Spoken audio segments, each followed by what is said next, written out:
Oh, hello, David. Numero uno. Hello, Nikki. How are you, dear?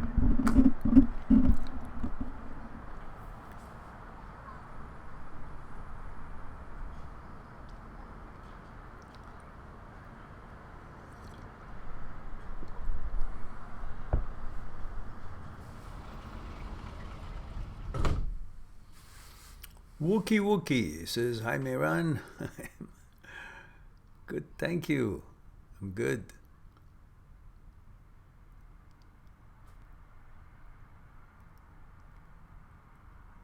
So, Wookie Wookie, how did the exams go? All good?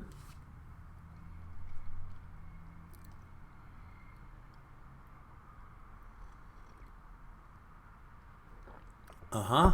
Yeah, yeah. You got the results? And?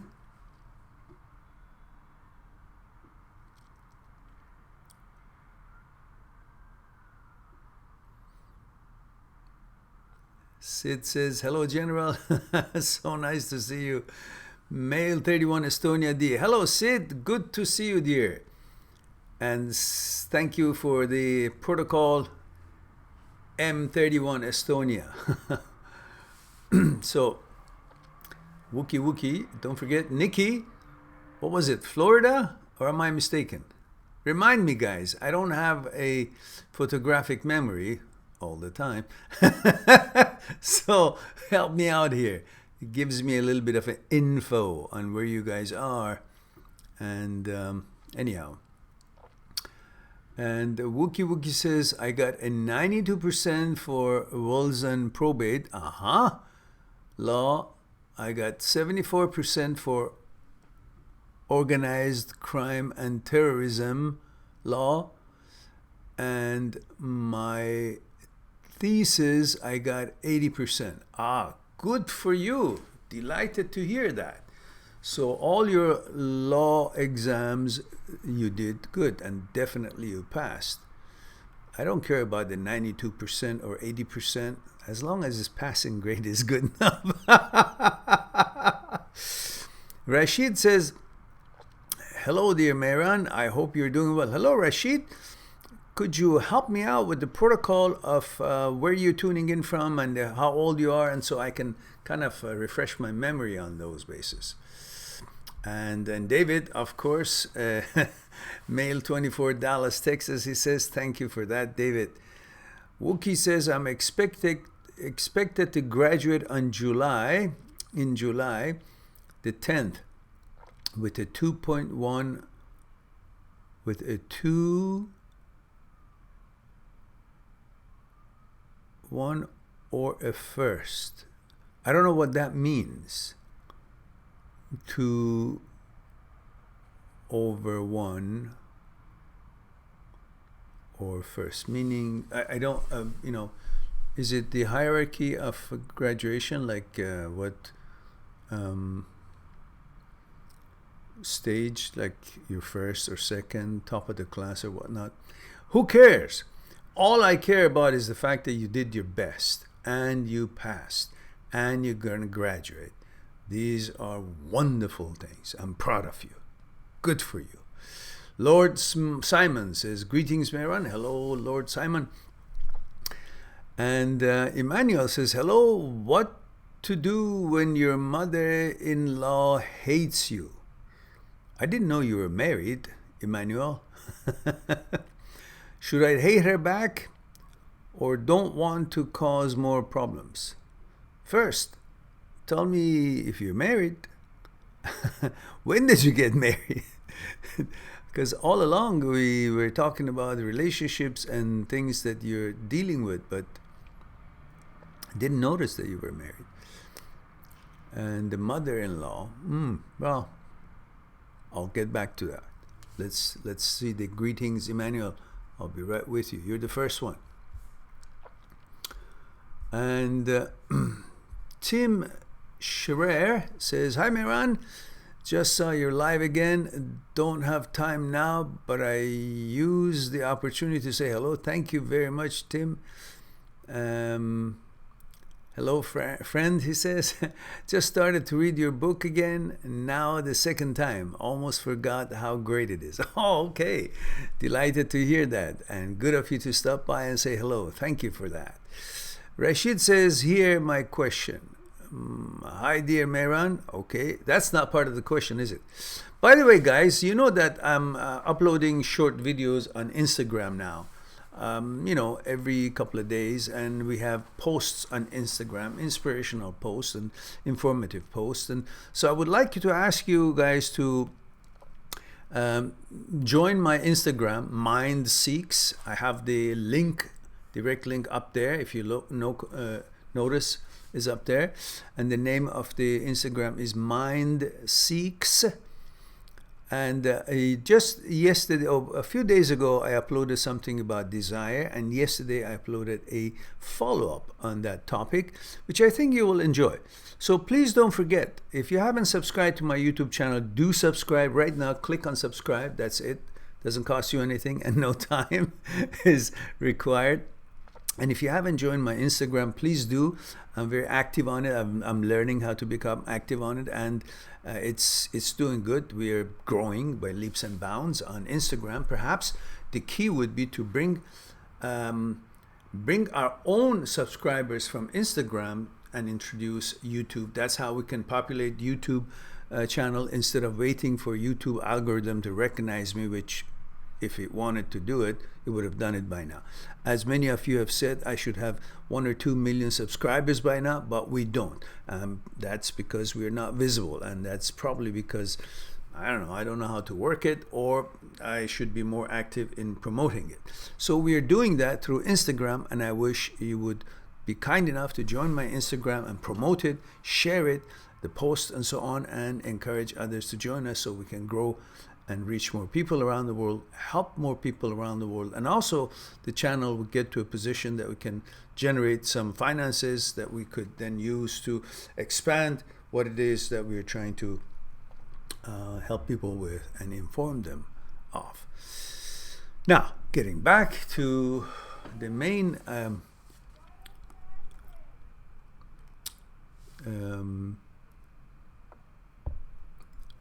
what is it? Main event. So let's see. Rashid says, here is my question. Dear Mehran, missed your live yesterday. Don't worry, I missed it too. That means we didn't have it. So it makes 2 of us, and no worries, we haven't lost anything. I just couldn't get to it. But here's my question. It says, I want to leave my country, which is Morocco, in order to live in France. Aha. All right, get back to you. Let me go through hellos. I'll be right with you guys. Emmanuel is first, and then Rashid. Emmanuel says Boston, male 26. Rashid, throw me that protocol as well, if you will. Picasso Barman says, Picasso 25, India. I'm sorry, sir, but what's your opinion on breakup sex? Breakup sex? Do you mean you have sex to break up? Or it was such a bad sex that you guys broke up? Or you broke up, then you thought, oh, I forgot to have sex before it, so you had sex afterwards. I'm not quite clear. Maybe you can elaborate a little bit more. Maybe I knew what it was, but I forgot. So the most difficult stage when the mentality detached, but she has her own theory. But how can I move on? Okay, elaborate. I don't understand really. Don't think that I know exactly what mindset you guys are at. So if you have something in mind, you know what it is, but I don't. So help me out. So give me a little bit more, example or elaboration, and then I'll be more than happy to discuss it. Picasso. And Tim says, looking forward to write you an email again. Have a great weekend. Okay, Tim. Good to hear from you, and have a wonderful evening and weekend. Wookie says either an A plus or an A. Woo. Hey, that's good. We have a lawyer in the bunch. Now, the channel has a lawyer. Okay. Hopefully, we never need to have. We would never have need for your services. But hey, it's good to know that perhaps we have an in or a acquaintance with a lawyer that we can maybe someday. Anyhow, I'm delighted to hear your success. Rashid said, why is it so scary to leave everything and move abroad? All right, let me quickly go through and see all the hellos.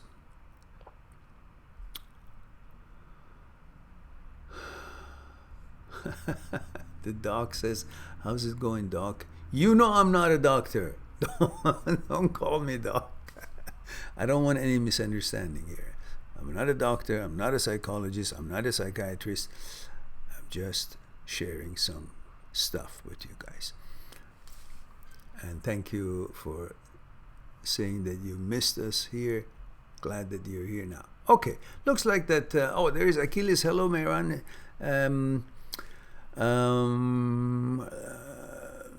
Just one moment. It's Antoine. See? It says, hello, Mehran. Good morning, sir. Oh, there it is, Antoine. He says it right here. I didn't have to think. I could have cheated and looked. Says, here, 51 male, Los Angeles, sending you daily blessings. Thank you very much, Antoine. And Foil Grim Timmy says, hi, Mehran, long time. Okay, now that we've done all our hellos for now, there are 12 of us. If you haven't subscribed, please subscribe. If you haven't liked, please like the video. What is it? The live talk, and help us to be more active in the algorithm of YouTube. So let's go back to the first question we had from Emmanuel. Emmanuel says, what do you do when your mother-in-law hates you?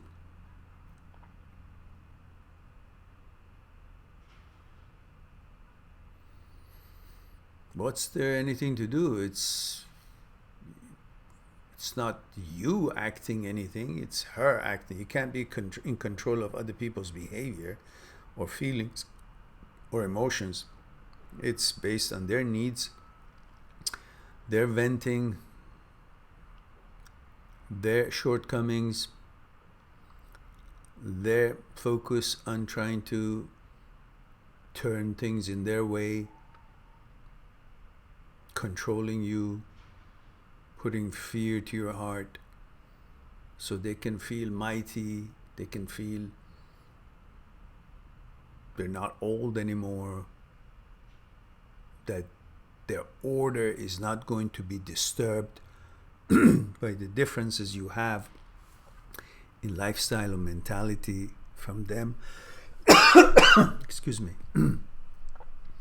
So people who are hating others for no reason is actually are not clear in their head about if they have enough grounds to continue the way they think. They're insecure in their own way of thinking, and they are worried how you're going to disturb that right or wrong fictitious calmness that they have in their mind because of the order they have created in their lives. A certain way of thinking, a certain way of doing things, and they're resolved, they're okay with it, they've accepted that represents them, that mentality suits them, brings them certain kind of a beliefs or doesn't disturb their beliefs, so they can feel comfortable, content. Now you come along, different way of thinking, different energy, and she feels threatened that you're introducing new ways, maybe to her daughter. Again, I don't know if you're married, but obviously you must be. Or the way that she has come to agreement or balance with her daughter, or have conditioned her daughter in a certain way of thinking, certain way of living, and now you introduce new things, which means she may change her mind, or some of the ways that she used to do, which was in harmony with the way the grandmother was thinking, or what is the mother was thinking, which means her order is going to be imbalanced, changed. And she's trying to save that. She's not really hating you. She's hating the idea that have to deal with a new order in her life because of your interference or your influence or your extent of energy into the mentality of her daughter, which represents a certain kind of a version of her own mentality. At least she thinks, or she hopes, to keep the daughter from expanding her understanding and knowledge, but hold on to how she has trained her so she won't feel so left out, the mother. So one way to catch up with the whole group that are running is to lasso them all and hold them back. So it looks like you're running as fast as they are and you caught up with them. And the other one is just run faster. She doesn't want to run faster. She doesn't want to change. She doesn't want to do anything. She's content with the way things are. So who's threatening her order? You are. Why? You're connected to her daughter. So you may change things in her, and she won't look the same as her. The daughter wouldn't look at the same as her, the mother. That's disturbing her order. That's what she's scared of.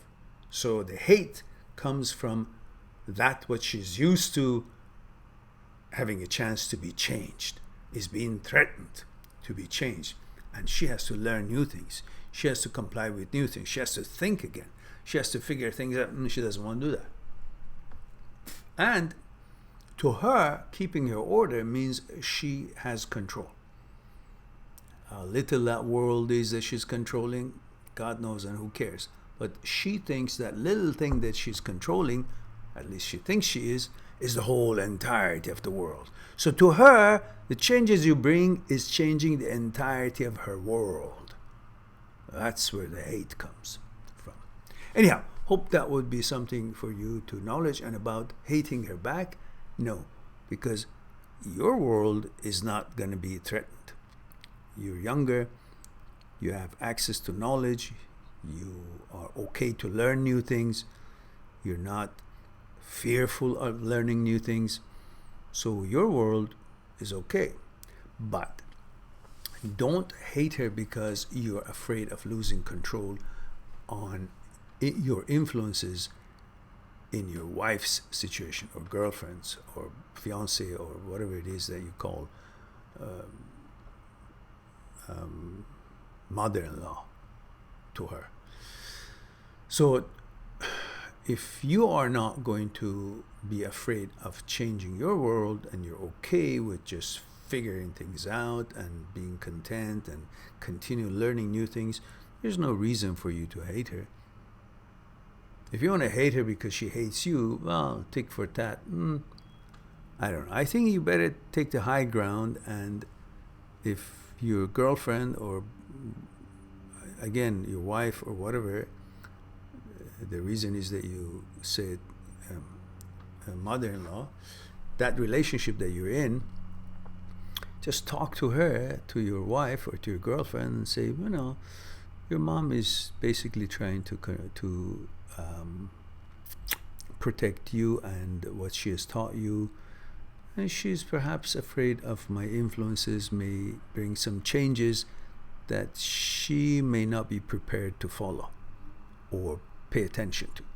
So that's why she's perhaps expressing or extending that kind of out. Otherwise, for the life of me, you say to her, I can't figure out what I have done wrong to deserve such emotions. Anyhow, let's go on to next, which is Rashid. Rashid says, here's my question. I want to leave my country, which is Morocco, in order to live in France. Okay? Why is it so scary to leave everything and moving abroad to look for a new life? Yes. Why is it scary? Because we are all creatures of habit. All your habit and routine and order of things will change. And you don't know how much or how little it will change. And because you don't know it, you're afraid of it.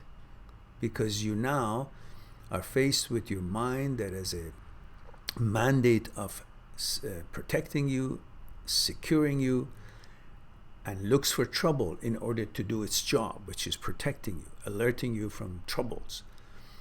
And now that it is something that you don't know, the mind is now becoming overactive and trying to highly protect you by scaring you a little bit more.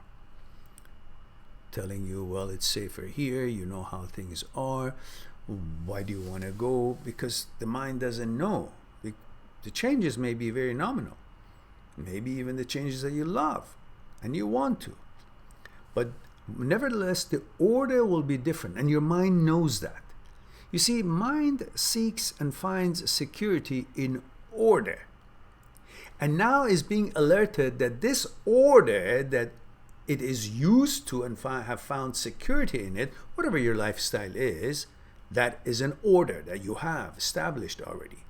And your mind has found order, has found security in that order, however it is your life right now.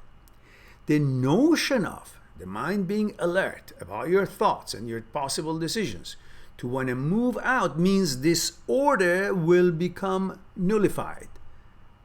And the mind doesn't know what's going to replace it. Is there going to be another order? And until that is established, it feels frightened that I have no place to put my security and base my security in that order, because I have heard that my master, the owner of the brain, you, is going to dismantle this order by leaving where he has established his roots and routine.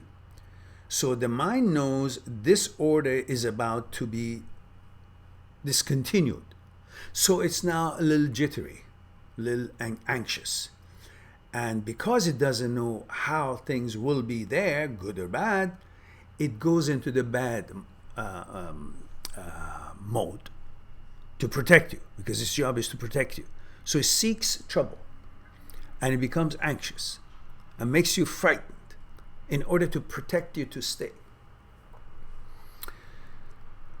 So not knowing what the new order would be, how the lifestyle would be, the things that you need, that you're used to, and you don't necessarily find it fun to go after it again. You establish, you have a place to live right now, you have some kind of a job, I guess, and you're happy with it or not, I don't know, but there are certain things that have made you feel anchored and feel, okay, I got things to rely on, resources.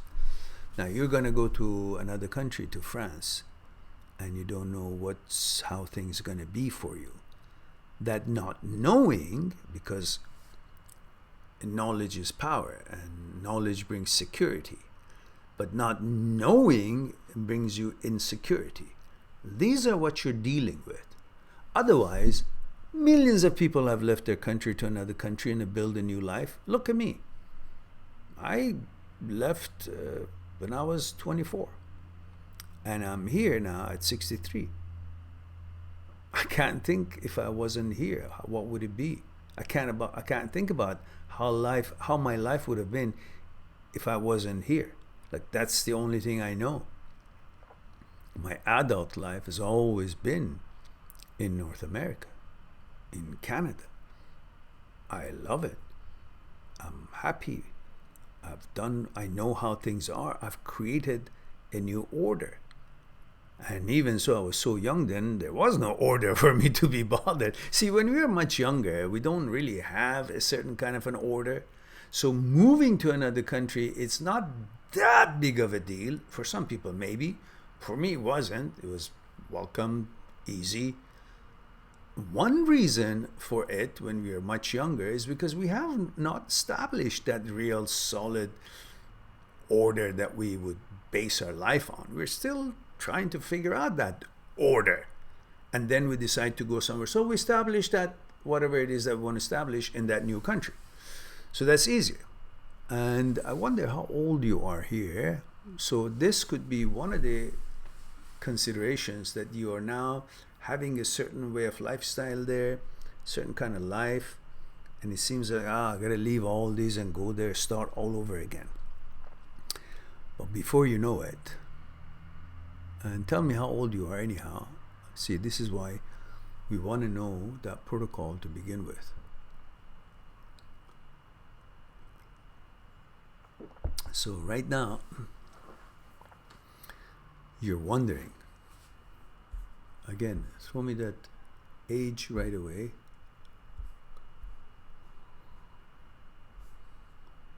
You see, guys, why I want the protocol? Because it could come handy. So bloody well put that in with your questions.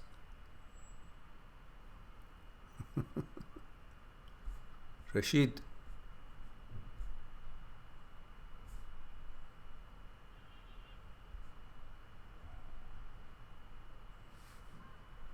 She says, I'm afraid of not finding a suitable job. There it is.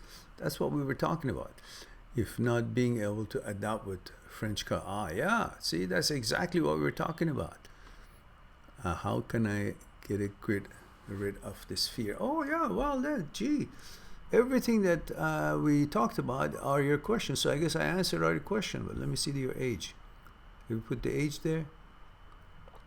Rashid, where's the age?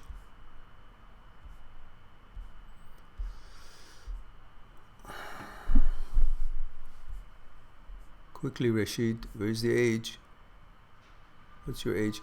Okay, guys, from now on, if I don't have that protocol, I won't answer the question, because it just takes us too much time to hunt it back. All right, so let's go to the next question. I guess Rashid is sleeping. He asked the question and left.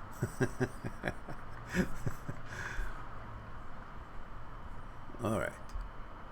My bad. I shouldn't have even started the question when there is no complete protocol. That's what we're going to do from now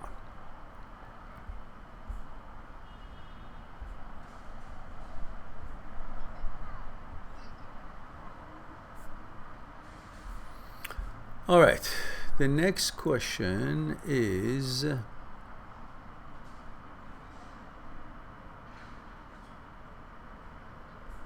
where are we?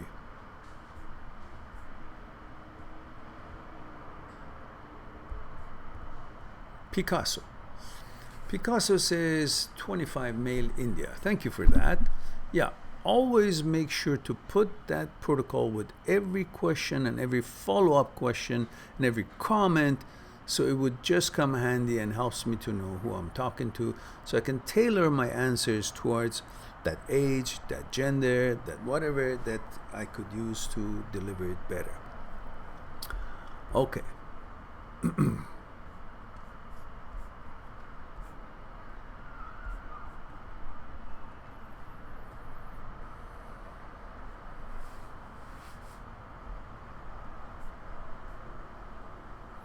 So Picasso says, what's your opinion? Oh yeah. Picasso, you were supposed to give me some more info. Let me see if you have brought more info. Oh, there it is. Picasso says, breakup sex means when you are having sex after breakup. Yeah. When there is only intimacy left, through her theory, is emotional. The fact is morality versus physical intimacy. You know who is winning. You're making too much out of it, Picasso.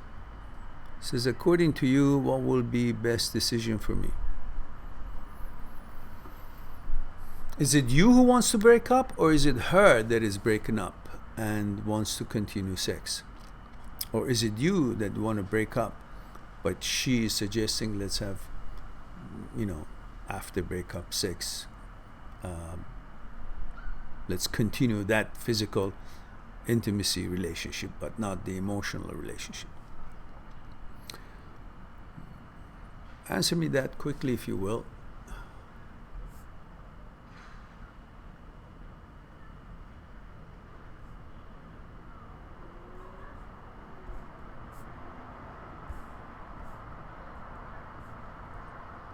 Picasso?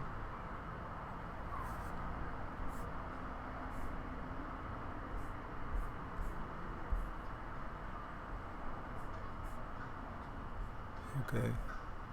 Picasso, where are you? Please answer me that, if you will. Who's breaking up? Who's initiating the breakup?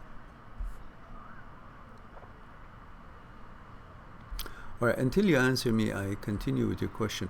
Well, look, there, again, it would be good if I know who's breaking up. So, but since I don't know, I'll just go on with it. Look, big part of reasons for most guys who want to be in a relationship is sex. I don't know what percentage of it, but it's a big part of it. That's why you're drawn to the girl. You're a heterosexual male. You're programmed in your gene to seek female, to love female, to want to be in a relationship with a female.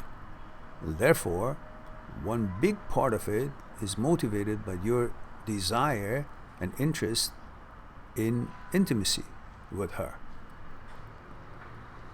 So now that you've broken up, whether you caused it or she caused it, you're still going to have the sex, which is the reason that one of the reasons that you actually are in pain after breakup. Again, big reason is that you're not having sex and she might be having sex with somebody else.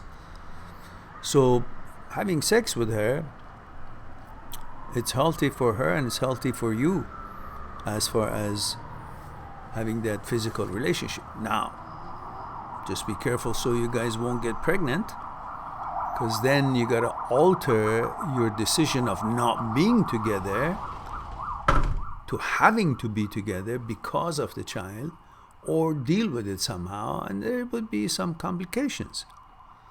So if you can manage that and you guys can, be okay and have a certain program that, okay, we do this and we try not to get pregnant, but if, you guys, we got pregnant, then we will do this or that, and this is how we'll handle it. You have an agreement on that and stick to that agreement. However it is that you decide that you will deal with that happening. Now, having said that, if you have dealt with that, discussed that, and know about it, and you're going to be in pain if you find out if you guys break up, and then you'll be in some kind of for a while at least, until you get over it, you'll be thinking about, who's she out with, this and that, so forth. So in this way, she suggests to have sex. Then you know that that's not happening, and you kind of have a easier time to move on from it if you were not the one who initiated the breakup.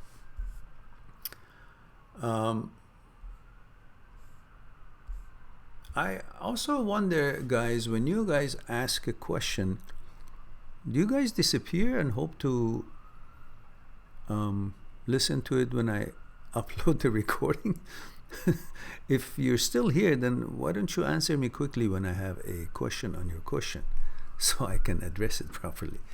So I wonder why Picasso hasn't been able to respond when I ask who has initiated the breakup.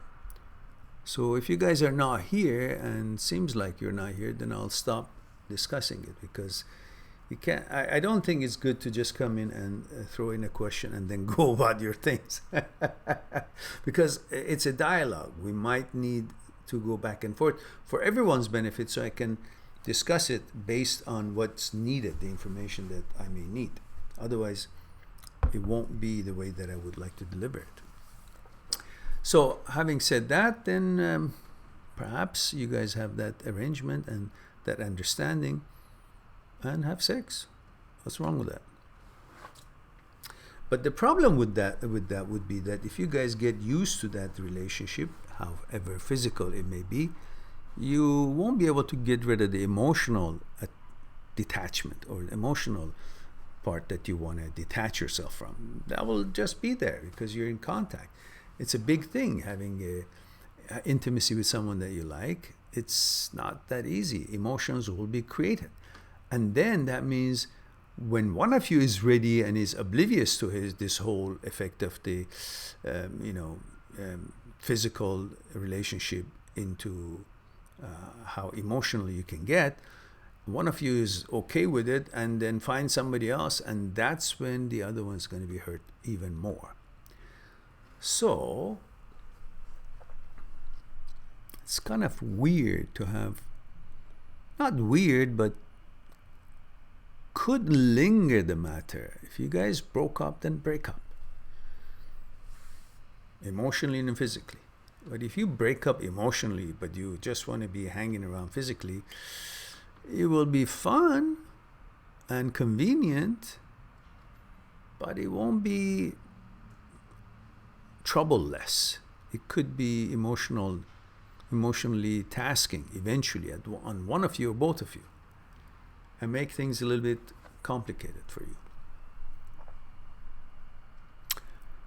Unless you say, well, let's have this physical thing for the next short while until we can easily wean ourselves from each other. Well, that's another thing. All right, let's go on to the next. TM says, hi Mehran, I'm male, 34, Czech Republic. Thank you for that, TM. My girlfriend, he says, broke up with me 1.5 months ago. She was there for us financially and emotionally. Oh, I think we talked about this before, didn't we? During our time together, as I had problems with work due to work suspension and had depression. Yeah, I remember that we discussed it somehow, or I don't know if we discussed it, but at least this question has come up before. And TM says, when I was accepted for work again and ready to have her back, but that was the time that she had already left to someone else, right? Or just left. Let's see. When I was accepted for work again and ready to have her back, she left. Yeah, that's the story that we've already discussed. I feel bad because I feel she didn't give me the chance to be there for her too. I was there for her to mentally. She left me for an ex. Yes, she did, didn't she? I remember. She left. She was wasting. She said she was wasting her life with me, but why wait till I can be there? Why? So I can be there for her too financially to leave. 2.5 years of a relation. Okay, look, you cannot be responsible for other people's decisions. She made a decision to be there financially when you had challenges. That was her decision. Yeah? And you wanted to be there for her when you now got a job back, or some job. That's good. But it is up to her if she wants to accept it or not. You don't owe her anything if she doesn't want to accept it. Listen, I borrow money from somebody, and then I say thank you very much and so on. Then I say from a friend, and then I want to pay her back, or pay him back, my friend. And so I say, okay, I got money now, and here's my money. And she says, no, I don't want it. I said, but here's the money. She says, no, I don't want it. It's okay. So, okay, I am honorable. I'm complying with my promise or my intention to pay her back, whether I said it to her or not. But I am, in actuality, in effort, in action. Here's the money. Here's the money.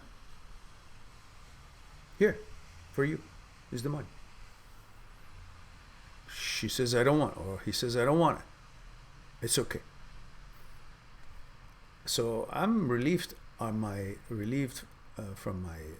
responsibility here, because it is not my responsibility, and I shouldn't be now follow it just to make myself feel like, no, I did pay back. Well, look, you did. Your intention was good, and you did, and you had it available. You offered it. She didn't want to take it. So she was there for you financially, and you want to be with her for her financially now that you can. But she has chosen not to accept it or not to want it.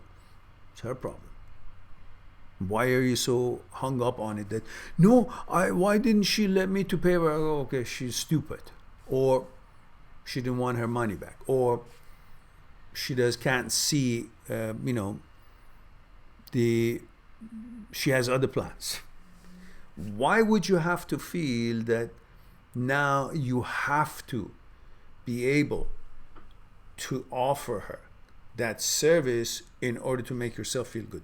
The fact that you were willing to do it and you had that plan, but she didn't hang around to benefit from it. You're cooking, you invited your friends, and he says, guys, I want to cook for you guys for all the lovely things that you guys did for me. Please come to my home. And they come and they say, yeah, sure, great. And while you're cooking, some of them leave. And you're cooking a delicious, elaborate, beautiful food. So what's your responsibility here? You got to run after them. No, please come and have it. They had a choice. You offered them. It was there. You're making the efforts. And everything is ready. Finally, the food is arriving. They don't want to hang around. It's not your responsibility. So, what I'm saying is let go, move on with your life, and build your life for you. Forget her. If she had, didn't have other plans, or she could understand, appreciate you, she would have hung around. She didn't.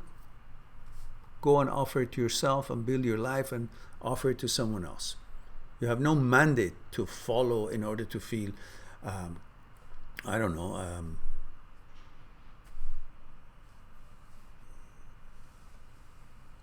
redeemed or something. I don't know. Just don't give it down. Move. It's not like you wanted to cheat her. So, doesn't matter. We have Dart Ridiculous. Hello, Dart. Says hello. Majid says, Salam alaikum. Salam, Majid. Hello to you, Majid. Good to see you here. How have you been, dear? Majid says, 5'8", muscular, shoe size 9, 33, London. Fully Persian, favorite food, korma sabzi, currently very hungry.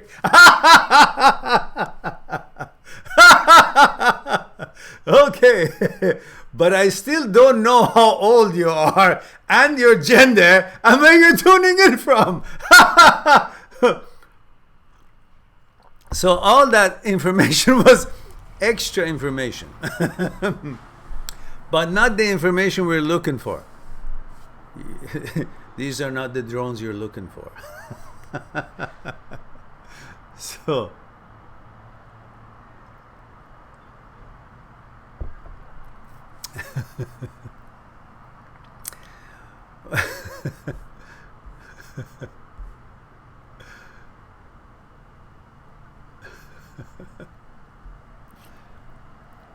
so Whisper says, I've never been negative on this channel because of the support you provide. However, adding the protocol on every follow-up is just a waste of real estate. Only 200 characters allowed in a comment. Some of us been here for years. You should remember us. Haha. Haha. No, I shouldn't. You know why? If I knew names, like if it was Jeff, George, Muhammad, Hussein, then conditionally my consciousness can connect with it. When I have screen names like Whisper, I'm not conditioned to understand whisper as a person, as a word. So the only thing can help me to kind of get to know what whisper is the gender, the age, and where you're tuning in from. Because from these three little information, I can then kind of place you and remember maybe some of the things we talked about. But by screen names, my brain is not conditioned to follow that system. This is why. Believe me, if you would have a group that you talk to, and most of them don't have their real names there, and they represent themselves by, let's say, I don't know, Dart Sidious or Dart Ridiculous or Whisper or Fly High, our brain is not conditioned since school time to have proper placements for that and be triggered in the memory what is what. So for that I need, and also yes, 200 characters, I understand that, but it's only three little signals: M for male, F for female. That's one alphabet. And then the age, usually it's two numbers, so there's three alphabets, let's say, three spaces, not even a character. And then where you're tuning in from, London, UK, it's usually few alphabets. So altogether would be one word, less than 5 or 6 characters. So if you want to have an excuse, have a better one. Because it would be helpful to me to know who I'm talking to, and that's the only triggers and symbols or signals that I have. So be kind, throw me the bone, give me the info. And the doc says I shared the channel to a few channels. Any changes passing? I don't know if we get how to track how you have shared them. But don't share them on other people's channels, because it kind of makes us feel like we're infringing on their work. We don't want to piss them off. And Whisper says, Mehran, could you tell us a little bit about yourself, about your past relationship, and the success or failure? So, are you in a relationship now? No, right now I'm not in a relationship.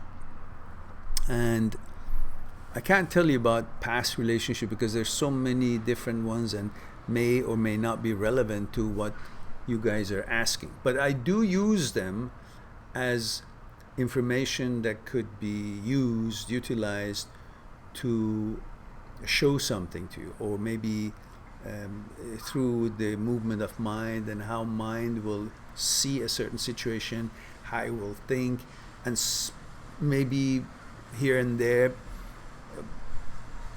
an experience of personal experience, or through discussions with thousands of other people and their experiences, I can find the roots of such feelings or reactions and then use them in my discussion. But how my past relationships were or were not, it's not necessarily relevant to particular situation that one may have.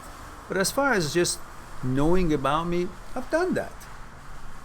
I have videos on the channel that actually tells you about a little bit about my background and so on. But realistically, I don't think anybody would be interested in my background. You guys are here to see what's in it for you, how you can be helped with your paths and challenges or issues possibly, or what knowledge you can gain. Telling you guys about myself only, it's neither here nor there. Wouldn't benefit you that much unless you specifically ask me something. Then that's a different story. Now, Um, if you want to know if I have had relationships before, yes, many. If you want to know if every one of them went successfully, I say, what is the meaning of success? Sometimes when a relationship doesn't work, later on you find out that that was the success. If it had worked, you would be unhappy because of the changes that later on you would see and differences that later on you would come to know between you and your girlfriend, your whatever your relationship is, which at the time you may not see it, and you are so eager to make it work. I want her to be my girlfriend, I want this to work. Why? You got to go to the roots of it. Why is it that you want this relationship that from every corner of it, lurks out that is not working and is not compatible? Why do you so want it to work? What's the roots for that? Why? When you understand that, then you don't have a problem. But because you don't understand it, things will happen the way they would. And later on, you will look back and say, oh, thank God it didn't work out. That is the success. But at one point of reference, you want to call something success or failure. With your view of today, something that happened before that you thought it was successful could look like as a failure. And something that happened before that looked like as a failure, you would look at it with today's eyes as success because it's to your advantage now. Same thing here. So all I'm saying is do your best and be open to see how you're feeling. Be honest with yourself and don't follow to make something stick just because you're conditioned to make things stick rather than see it clearly. She's not good for you. And why is it you want her for then? Well, relationship has many angles and tangents and aspects, and many of them are wrong. You can see it. But this intimacy part is what you really don't want to miss, that you're sacrificing everything else that is wrong. Instead of getting rid of it, you're sacrificing that and making sure that you tolerate that just because you want this part. These are all the things that you can't really see it maybe at the moment. But in the future, and then if it doesn't work today, you say, oh, I failed. But in the future, you say, oh, shit, that was a success. So really, I feel every one of my relationships have been successful the way they turned out. Whether they worked or not, it's the way it was supposed to be. And it's great. So, on that note, let me go to to Dart Ridiculous. And he says,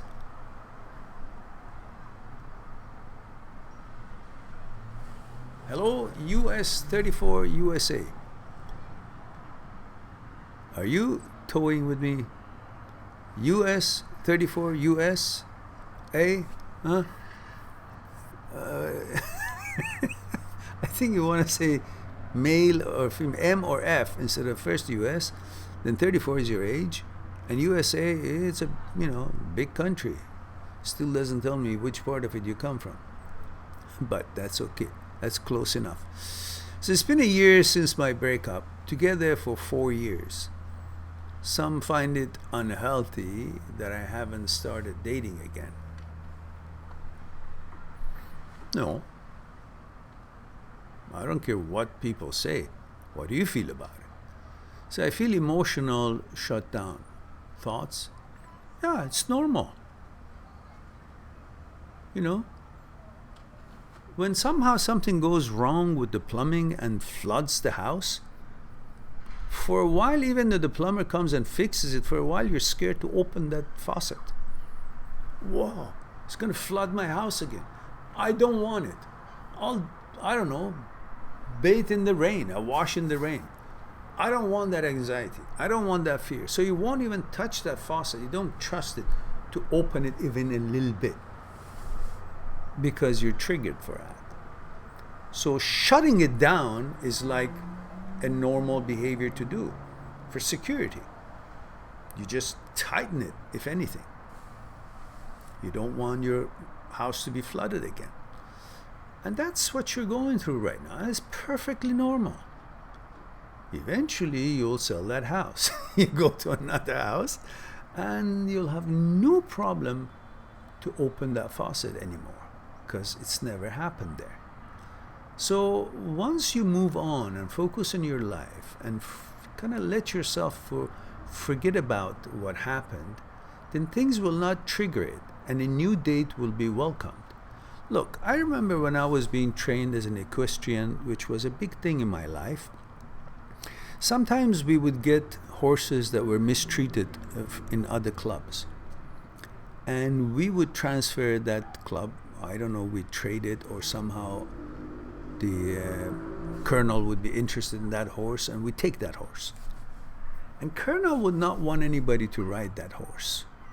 We let it sit in the stable comfortably, enjoy eating, groom it, not ride it at all. Maybe come out, let it out in the arena, just for him to play. Check things out. Nobody rides him. Nobody bothers him. Nobody commands him. Nobody does anything. Let him rest in the stable. Be away from all the things that would trigger him. All the misuse. All the people who use spurs and whips and unnecessary behavior, or they showed violence and anger to the horse. We just let him sit. We don't ride him. We don't train him. That time is necessary for the horse to forget all those triggers and to find its balance again, and have other thoughts and other activities come forward and occupy his mind. Then, same thing with you. Then we start training, completely new. Same thing with you after breakup. You got so many triggers. You don't want to go near it. You burn your hand to a heater once, you're a child, and then you won't even want to pass by it nearby, 3 feet away. Just fearful of the heat, the experience. So that's okay. It's perfectly normal what you're going through. Focus on your life. Find what you love and be active in it. Enjoy the experiences. Build whatever it is that you're interested to build. Your future, your career, whatever it is that you enjoy, sports, fitness, don't forget about those. Good eating, nutrition, take good care of yourself and all that. And keep your home tidy. Don't let those go, because that's important. As little as it is, it's important to your psyche. And then let the time pass, and eventually you have not much of a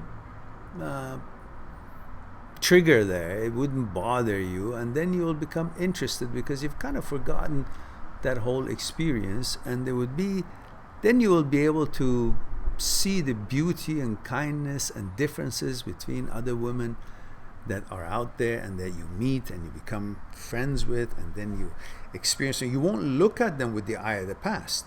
You won't look at them and perceiving them as if you are experiencing the same thing, or if you're interacting with the same person as you did before. You will see them for who they are. When you see them for who they are, then you start getting to know that they are not that person. Therefore, their effect on your life is definitely not like hers, at the moment at least. And if in the future it turns that way, then you'll decide what to do. It's like having 2 exact looking same cars, but they each have different engine. One has got a Ferrari engine in it, and the other one looks like a Ferrari but doesn't have a Ferrari engine. It's got a, Honda or Toyota engine in it. So you can't think of the 2 the same.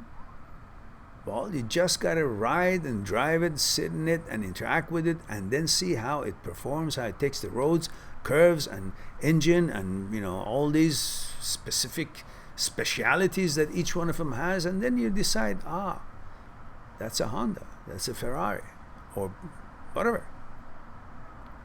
2 Hondas look the same, but 2 different engines. You can't treat them as the same. You gotta Give him a chance to show what that engine is all about. Same thing.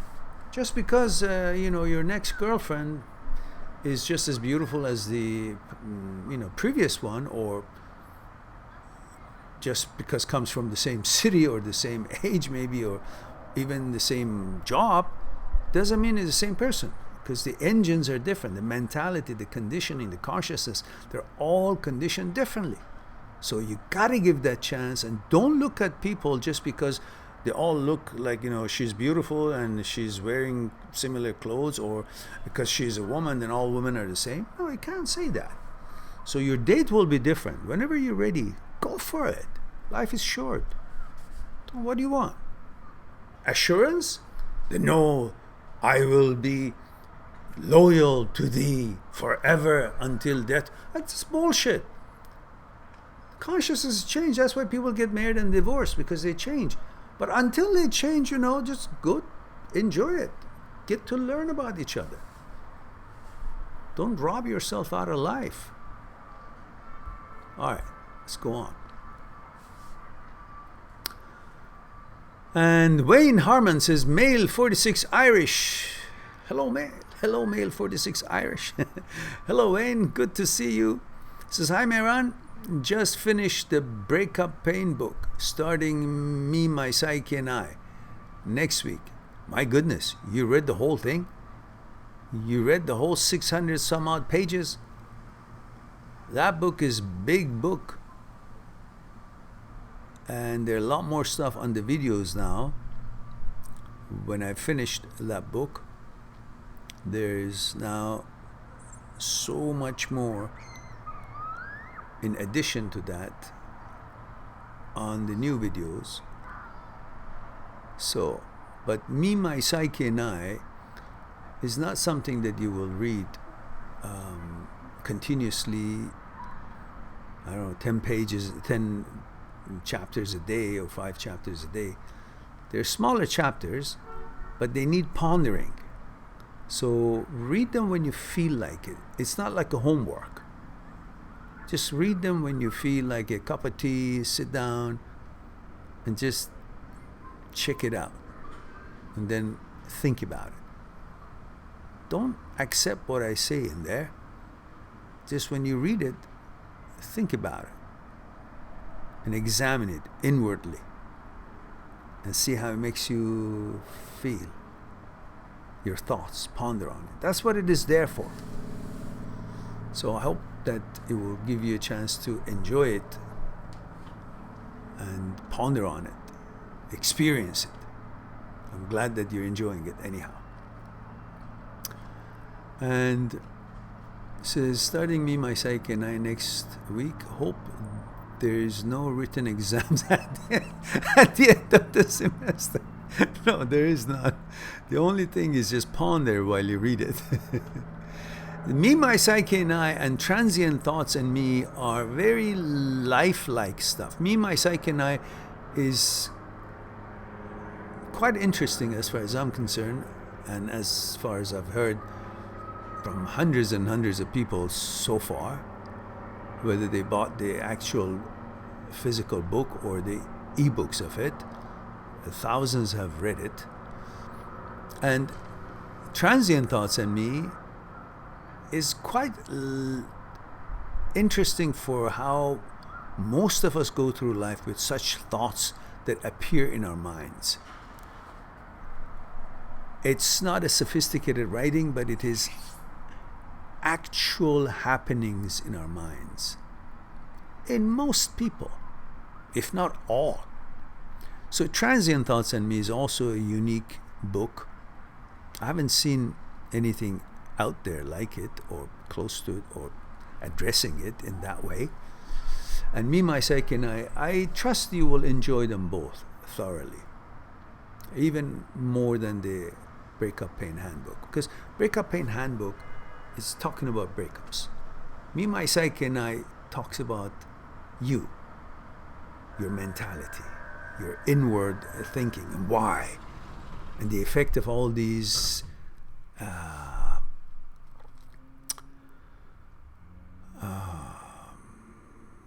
ingredients all these fragments on each other. So I think that would be something to look forward to. And says, enjoying books very much, great insights. Okay, delighted to hear that, and thank you for sharing that with me, and I'm definitely glad you're enjoying them. And C. Beer says, I appreciate your time. Thank you for teaching. It helps me a lot to move on from my past. 10 years relationship. Wow, 10 years. Yeah, well, relationships, before you know it, it's 5, 6, 7, 8, 10 years and more. TM says, thank you, Mehran. I had my negatives in the relationship, but I accepted her fully. We tried to have a family, but it was hard due to her health. We had bought a house, mostly her. We had designs prepared. Then in just 4 days, it all fell apart because her ex was her soulmate. There is no such thing as soulmate. Soul doesn't have a mate. You make a relationship, understand a consciousness, and then find differences and compatibilities, and then grow on that and help each other. And it's like no two pieces of stone look just as round and a similar shape when they're at the top of the mountain. They have sharp edges and they look different.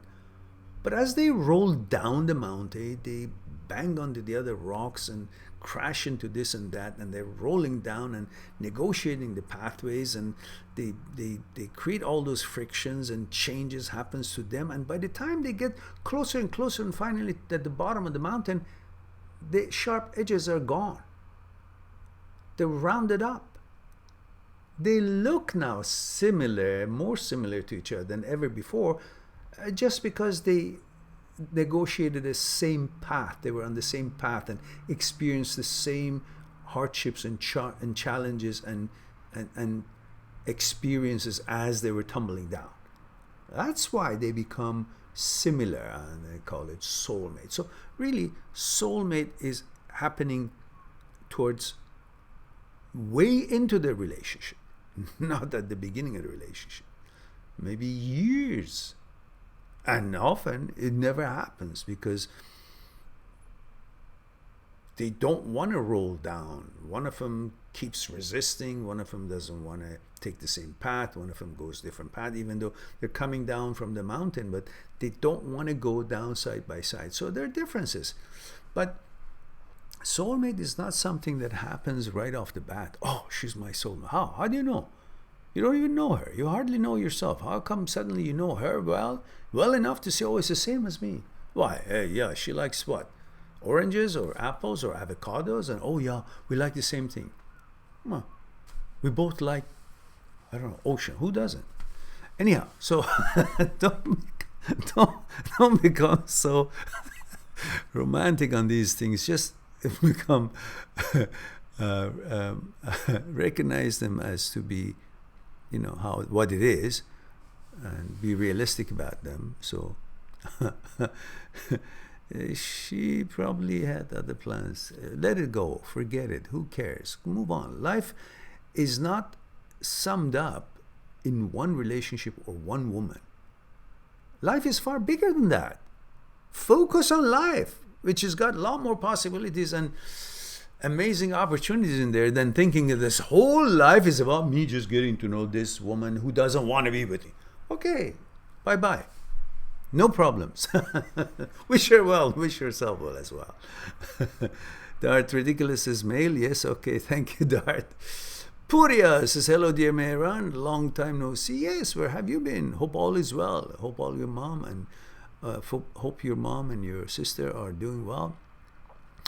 And Puria says, Mehran, why don't you react to other YouTubers, like other coaches? I don't know. Why should I react to other YouTubers? why wouldn't I focus on what I'm doing? Why should I react to other YouTubers or other coaches? That's exactly as they are, other coaches. I maybe think differently.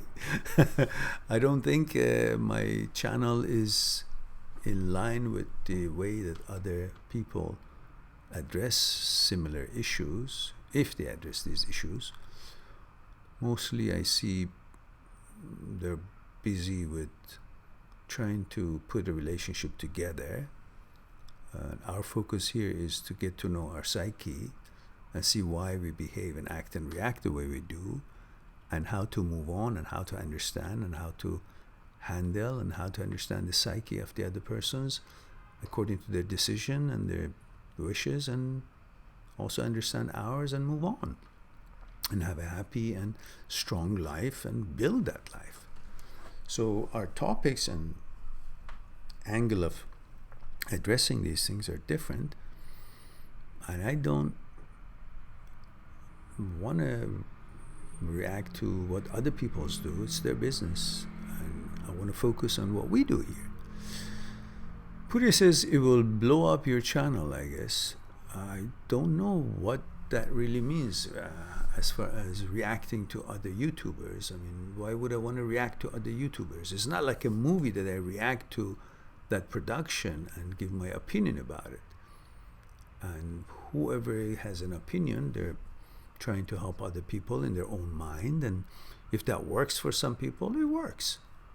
And many of them have a lot more subscribers than I do, and obviously people are more interested in some of the superficial stuff that is out there rather than getting to know the roots of themselves and what their center is all about, how it is put together, and become the mechanic of their own machine and become their own analyzer or another own counselor. So that's their interest. There are 7 billion people on this earth. People take different approaches in handling their lives and seeing their lives and understanding their lives. Our approach is to understand ourselves first, what we are all about, how we are put together, why we act and react the way we do, what makes us tick. It's like we go and get a juicer or toaster and we spend half an hour on owner's manual just to learn how to bring it to optimum performance. But we don't do any of that to learn how we are put together and how we can reach our optimum performance. So that's why we are here. We're trying to introduce us to us. Who are we? How we are put together, what makes us tick, learn about ourselves, our consciousness, thoughts, the relationship between the two, fear, desire, ego, pleasure, order, mechanical process, material process. What are these? What do they have to do with who I am? Perception, not perceiving, observing. All these things, today, tomorrow, future, time, thinking. What is thinking? I don't know if the others have things like we have. I've got a number of videos on what is thinking, thoughts, consciousness, how thought is born. There's a 4-part video we have on thoughts.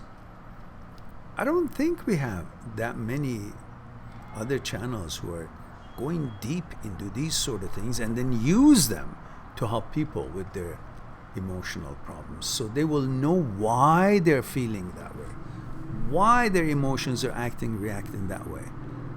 Knowledge is power, and that's what we're trying to do here. So me making a reaction on what other people do, it's neither here and there. They do what they want to do, and people choose what their problem is and what it is that they want to learn, and perhaps they'll find my channel eventually and then maybe we will grow as we deserve to. But good to hear from you, Puria. TM says, thanks, Mehran. I just need to see the light. Just shocked about it all. Why are you shocked? What did you think this life is all about? Calm surface, no waves? Is that what you call an ocean, or you call it a pond? Are you living, or you just want to create memories so you can sit somewhere and drink tea, I don't know, smoke your pipe or whatever it is that you smoke. If you do any, I hope not. And then reminisce. This is how my ship sailed through the calm oceans with no ups and downs. Therefore, I am just a captain who can sit on a boat and have tea. I'm not really a captain, because if there is the smallest waves or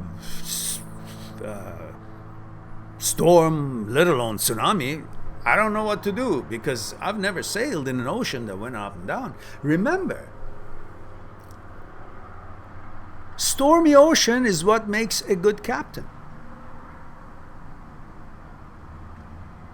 Having gone through these breakups is what's making you a person who knows more about yourself. If you come to my channel and check things out about how you're put together, if you're interested about who you are, what makes you tick, and then you will use these occasions, differences, breakups, relationship troubles and challenges, to figure more things about yourself and about the human psyche.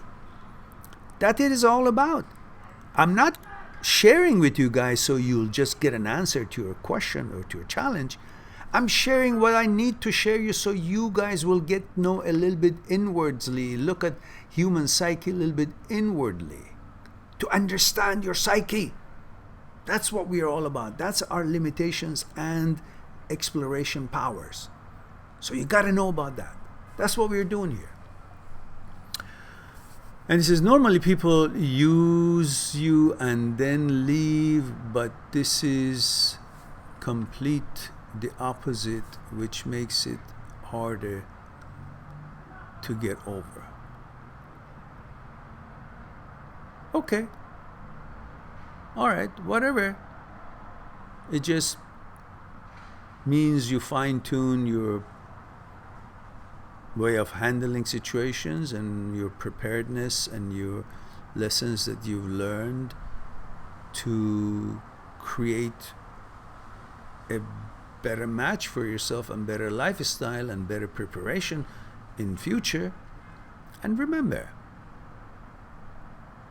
if she is gone to her so-called soulmate ex-boyfriend, then guess what? I don't care what she would have done, she would end up doing the same thing. Because obviously she didn't want to hang around and see you succeed. She wanted to make herself feel good as a good person and then move on to something that her limited knowledge tells her, oh, that's a better situation for me. So she's really not, as you think, only concerned about you. All along, she's concerned about herself, how to make her feel to be the way that she wanted to be. But ultimately, she's not thinking about you. If she was, wouldn't she stick around? No. Every person is the most important person in their own lives, and she is too. You made the mistake thinking that she thinks you're the most important person in her life. No. Whatever she was doing it for herself, her own consciousness, her own understanding of what makes her feel good about herself. And maybe to leaving you at that time would have not made her feel the person that she wants to be. So she did whatever she could to be a support and whatever, and great. But it wasn't all for her, for you. It was also for herself. Because whatever we do in life is not just for the other person. Number one person in your world is you. So definitely, even though if it's for the other person, but ultimately it is for you, because that is your makeup. That's what you want to protect. Who I am. And with what I do, I protect who I am. With what I do, I explore and extend and express to me and the world who I am. So everything you do, whether it's for you or for others, it is for you. So don't be so thinking that, oh, you lost an angel. No, that angel was doing it mostly for herself. And you happen to be there and benefit from it. It's great. But if that was the whole thing, then she would have still stayed. So regardless of what would have happened, you would have a job or not, she would have obviously done the same eventually. And if you say no, well, then that means what? Her motivation was about money, about your success. So when you have it, she would stay, and she left because you didn't have it. Well, that's not a good defense for her, is it? So on that note, let's move on to to Purya says, others keep saying people have to return to their ex. I think if you react, others would see you, and whoever sees you will eventually choose you over them. Oh, I don't care about reacting on what other people say. I consider people are not stupid. They will go to the other channels that talk like that, as you said, and they will see if it helps them. If it helps them and brings them the happiness and the contentment and success, well, great, more power to them. But if they see that it doesn't, it's just pie in the sky, and they actually see why it doesn't, then they will seek for a higher level of knowledge and investigation.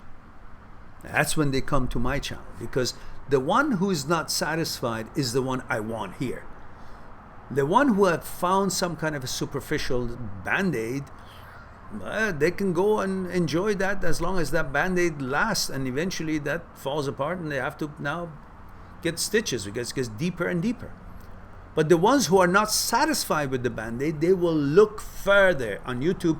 They will bloody well finally find me. When they find me, they won't go anywhere, because this is the truth channel. Mind that seeks truth. Here's it in its name. See? I proved it. It's in its name. So those people are the ones that I want for my subscribers. The ones who want to explore further in their own minds. Not just be given some handout. Oh, trick this and say this, and that girl is stupid enough to believe those words and not you and your actions, and she will come to you. And yes, you guys will go to each other and then again separate, because same problems still exist as when it did when you guys broke up. So understanding one's psyche is what we talk here, and addressing the breakups and how to move on and to be happy, get control of your lives and your emotions, your psyche, is what we aim here. Not to just put a band-aid out and say, okay, oh, there, you'll be fine. You can buy her flowers, chocolate, or just do this, send this text, and make her feel this or that. Come, that's a bullshit. Talking truth. If you can't be honest with yourself, you can't be honest with your partner. To be honest with yourself, you got to know who you are. That's what we're offering here. When you know who you are, you know who she is, who your partner is. Because we are all human beings. The psyche functions in the same way. Only to know which angle. Then that helps you out. Okay. And Purya says your channel is perfect for those whom are really looking for answers. Ah, there we go. That's right. It took me a long time to find you. I think it's the same story with others. And if they see you, they'll become a fan, just like me. You're right. Absolutely. Exactly what I was just saying. And you are mentioning the same thing. Well, I'm glad that actually what I was saying is exactly, you are that person, that kind of person, that you wanted more, you searched more, and you wanted the actual truth of things, and you found it. And I will be found. It will maybe take another 10 years. But we are very active on Instagram. The company that I've hired to help me out with Instagram is doing an amazing job, and I'm doing good stuff. I hope you guys will join me on Instagram, Mind Seeks, as I put the link up there as well. The name of it's Mind Seeks, and we have inspirational posts almost every day, and now I've started short 59-second videos of different things that I wanna ask you guys to notice and ponder on. And so I think we'll do good, and we're just gonna import our clientele, our subscribers, interested parties, thinkers into our channel from outside, rather than waiting for YouTube to recognize me on their algorithm. That's not happening. So somehow I'm invisible here. So we're going to bring them over. So let's see. Just if you guys go on my Instagram, then share the videos that you see there. They're 59 seconds. They're good. And then, or the posts, and then we can populate. So you can help us out that way. Ricker says, male 20 Dutch. Guten Tag. And a girl I dated, he says, and a mutual acquaintance in college started dating. A girl I dated and a mutual acquaintance in college started dating. Are you saying the girl that you dated is now dating a mutual acquaintance in college? Or are you saying the girl that you dated is also a mutual acquaintance in college? I'm not quite clear, but I guess I'll figure it out. It says, now I have to see then the first, okay, I got it. The first one was right. Now I have to see them together the whole next semester. How do I keep calm about it? Well, look at the rest of the campus. There's so many wonderful, beautiful girls out there. Why do you have to look at what they're doing? So big deal. They're doing and you do something else.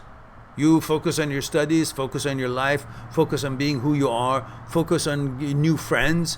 Why do you worry about, this book?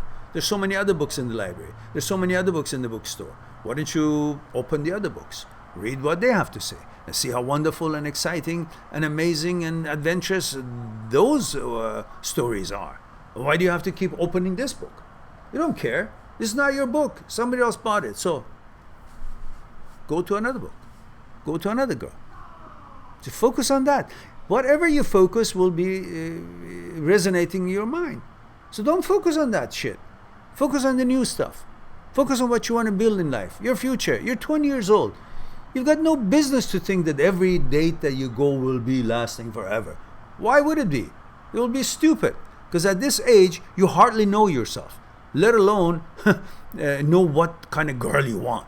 So everything that comes to you at this age 20, let it be as what it is, as temporary that it is. Do not try to turn temporaries into permanent. That's where the suffering starts. Especially that at this moment, you have no bloody idea who you are, what you want, and what kind of girl you want, all together. So enjoy the experience and go on dates and enjoy. And if it lasts, it lasts. If it doesn't, it's okay. That's the time that these things should not last. In your 20s. You want to let these things, these experiences come and go as they do. Not use anybody, but just be there with good intentions. But if it doesn't work, they change their minds or you change your mind, it's okay. That's the age that these things happens. And let it be, but you will gain experiences. And by the time you are 30 years old, you kind of know who you are and you know what girls are all about and what to expect and what kind of a girl you want and what your standards and expectations should be and what kind of a girl standards and specials expectations of you should be that you would be compatible with. So on that note, enjoy for what it is. Believe me, if you have a nice delicious pizza and you say, I want this pizza every day, when you were the first time you're having pizza, it's the first time you're having pizza and it looks like you want to have it every day, but in about 5 days you will say, okay, I wouldn't mind to try a hamburger or maybe some bratwurst. Just changes because at the time I didn't know what pizza was. It was very delicious and it was all novel and I thought I want that forever. But now that I know what it is, I kind of want to also see what other things. And that's exactly what it is, age 20 and onwards. You got to go on date with this girl. Okay, great, good pizza. But, you had enough of it or it didn't work out or however, it's okay. There are other delicious foods. Hamburger, I don't know, Sauerbraten or Schnitzeltes, or I don't know, whatever else that it is that you like. It's there. Don't limit yourself. Experience. Let the nature take its course. Don't force it. If it was meant to be, she would be. If you guys were compatible, she would stick around. If you guys are not compatible, Either you or her have the rights to move on. And when you do, doesn't mean that the other one is bad or good or worse or whatever. And doesn't mean the guy that she's with is better than you. It just means that's her understanding of what relationship is. That's her understanding at this point what she wants to be with. That doesn't mean there's anything devaluating from you. If you go to a store and they put three same kind of a brooch or ring in front of you, one is made from diamond, the other one has got cubic zirconians, and the other one's got glass, and the other one's got crystal. If you choose the crystal one, does the diamond one, because you didn't choose it, will be devaluated? No, the diamond still would be valued. Everybody look at you as a stupid person who got the cubic zirconian with the same price. All three of them look the same price, but you chose that one. Does that mean that suddenly because you chose that one, the diamond is now devalued? Or let's say it's no price on them. You just say, which one do you think is most beautiful? And you choose the cubic zirconian. Does that mean that the diamond suddenly became less valuable? Or lost its place in the market, or in the world recognition of its qualities and the character? No. So it doesn't matter who she chooses. That doesn't make that person that she chose better than you. So get that out of your head. You're still unique, better than anybody else. That's how you should be thinking about yourself. And you don't worry about who's better, who's not. Just focus on life, experience life, build your life, and enjoy your life. There's so much wonderful things and opportunities, especially in Holland. So many beautiful girls. Are you kidding me? And you just think, oh, that's the one. Why? At age 20? Then you're really smart. You know everything at age 20. So give a chance to the world and to the nature. Let it take its course. You're 20. You don't know enough to know who is your best mate. So let her go and take it as a sign from the universe that tells you, that wasn't the right one for you, boy. Go focus on that other girl. Looks like she's interested in you. All right. I talk too much.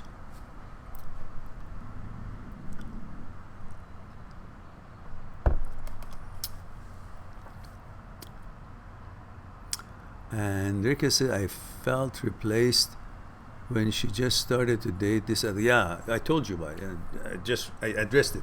Don't. Nobody can replace you. It's like, as again, in the jewelry store, somebody comes in, sees all those rings, and they choose the glass or cubic zirconian. Have they replaced the diamond? No, the diamond is still a diamond. They're just stupid not seeing it. So let it go. Good ridden. You don't want someone who doesn't know what diamond is actually to have a diamond. So if they can't appreciate and understand you, they don't deserve you. If she doesn't pay you attention, she doesn't deserve your attention. That should be your motto. Go and enjoy your life. You're 20. Don't waste it on these nonsense. Chris Brooks says, hello, my friend. Hello, Chris. Sandy says, hello, Mehran. Hello, Sandy. Good to see you, dear. I don't know if you're still here or by the time I got to you, it's probably late and you're gone to do other things. Chris says, how do I stop thinking it's my fault that the breakup happened? Even though she wasn't perfect. We tried to work things out, but she had another man on the go. So why would you ever want to be with someone who's got another man on the go? 47 male UK. Come on now, you're 47 years old. By now you should know the one who doesn't pay you attention, it doesn't deserve your attention. So she had her chance and she lost it. You're 47, top of your game. Go on, man. Find someone more decent for you and who's more suitable to you and wants you as much as you want her. Simple. Respect yourself. Don't just... Why? If he wasn't working for you and you knew that he wasn't good enough for you and suddenly that now she's not available, you think it's good? It's like going to a store and want to buy, I don't know, clothing, and you see number of suits there and then you see, okay, that one is okay, I'm not really that interested. But just as you're thinking that way, If somebody comes and takes it, oh, I wanted that. That was really good. Why? You just said it wasn't good enough, and you know it wasn't good enough. Not the right texture, or not in textile, not the right design. The cut wasn't good. The size wasn't great. The color, you didn't like it. But now, because somebody else wanted, suddenly you think it's worthy of attention. No, why? Have some belief in yourself, confidence. What you think is good or not is what it counts. Not because somebody else chose that rack, chose that suit, and suddenly, oh, now it must be good. No, you already made a judgment and it was correct. It wasn't your size. It wasn't good. Same thing here. Just because somebody else wants her, suddenly you think, oh, she's more worthy than when you thought she's not good enough. Obviously, you had reasons for that. So stick to that and go on. Find someone else. 47. You're very young. When I was 43, 45, 47, it's top of my game. That's when a man really is more knowledgeable of himself and figured out things that he never did before. You're at top of your game. Have confidence. Go on and find a good woman and treat her right and enjoy. And don't think that, oh, I was guilty of, it was my fault. So what? You didn't abuse her emotionally or physically. My fault. It takes two to tango, you know. If you haven't been a bad person in a way of abusing someone, the rest of it is not fault, it's differences, and that's okay. She made a choice, she left, somebody else, okay, fine. You should have a little bit of respect for yourself. When you see a girl is jumping around here and there, it's got few people that she's entertaining, just move. That's not your cup of tea. And you should respect yourself and move on. Simple. What are you building a relationship with? With the presence of a girl, with the body, the fact that she is there, or with her mentality, her conditionings, her consciousness, tolerating, understanding her desires, ego, fears. You don't make a relationship and you can't bond and you can't hold a relationship and build a relationship based on the fact that she's a female and you're heterosexual male, programmed in your genes to seek love, respect, want female. That's not good enough. That's not where the relationship is built. That's just the attraction to build a relationship if you guys both wanted it. That's just the physical attraction of it for intimacy and procreation. But that's not meaning that the fact that you're attracted to her, it also means she's qualified. No. That qualification is for her to prove to you, and you prove to her. The fact that you're interested and attracted to this female, it's in your genes. It's got nothing to do with her. Expect her to prove it to you, and you prove it to her as a couple that you guys are compatible by understanding each other's consciousness, fear, desire, ego, the rest of it, and see if you're compatible and in harmony. Bonding on consciousness, so that's where the relationship continues, builds, ends, or begins. I'm attracted to her, so she's what? She's the right one just because I'm attracted to her? That's got nothing to do with her. That's in your genes. You're heterosexual male, that's how you're built. But that has nothing to do with her being qualified.